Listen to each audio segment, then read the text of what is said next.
Hi guys, good to see you back to the fourth episode from Finding the One. In today's episode we'll dive deep in your limitations, and by that I mean that we will explore some beliefs you may have that keep you away from trying to find that special person. Also, I will crush some myths for those who believe that they're not good enough.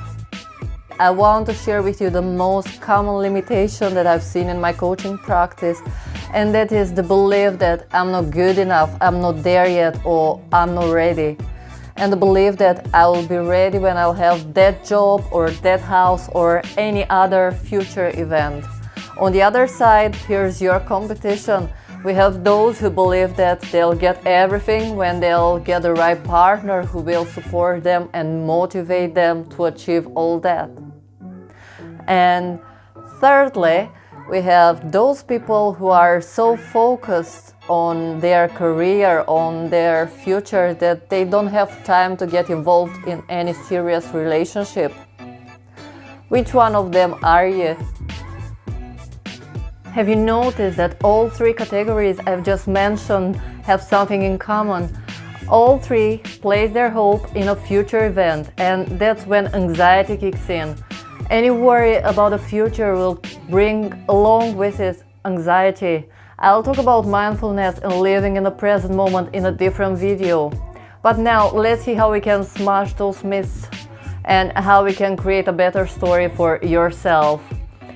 The silence pauses in this video are purposely for you to think about. So I'll start by asking you some questions. How do you define a person who is good enough without comparing him or her to others?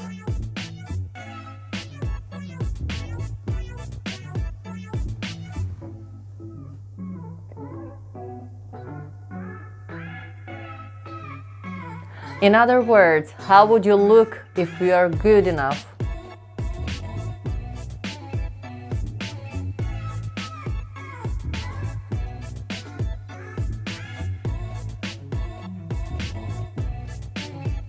Now, if you allow me, I will share a story with you. One of my partners in the past, he was always buying me expensive gifts. We went on holidays that he would pay for them. He was smart, he had nice cars, home, good money, and he thought he was enough for me because of everything he had and he had offered to me. Unfortunately, I wasn't impressed of all that. I am an ungrateful witch, I know. My love language, though, is quality time spent together. I like someone who pays attention to details, who lives in the present moment, who can go deep in talking about the moon and stars and the world mysteries. He'll be enough for someone whose first language is receiving gifts. I'm talking about my ex-partner.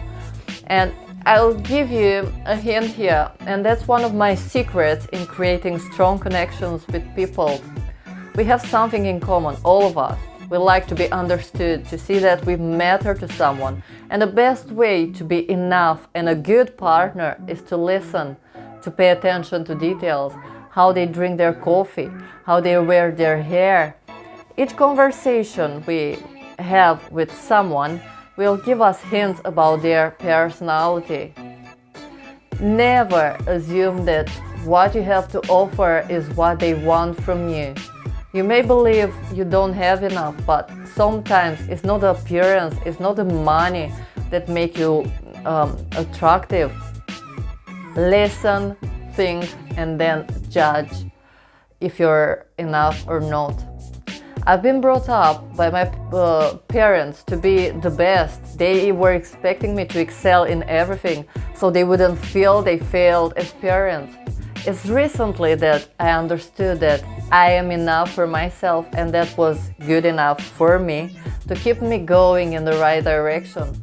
That confidence you may believe that is missing will start to show up and to build up when you'll find a thing that truly makes you happy and working on that. You'll never be enough for everyone, but if you listen, you'll know how to be enough for the right person. I challenge you, as from today, to listen, to try to listen to everyone without wanting to reply. Even if they say they done something that you can relate, just step back and just listen and be curious. And don't assume that all women or men expect the same things. How we all love and how we like to be loved is different for each and every single person. You may want to read or listen to the 5 Love Languages by Gary Chapman.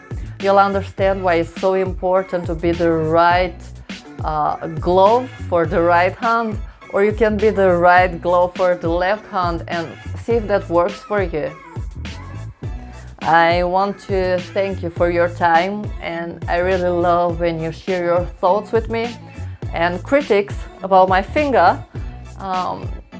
So if you want to share something, just feel free and write down in the comments, and I'll get back to you as soon as possible. Meanwhile, remember that you're a work in progress and you'll be enough for the right person. I'm looking forward to see you next week, as I'll be sharing with you 3 tips in how to boost your confidence and how this will help you to make a good first impression.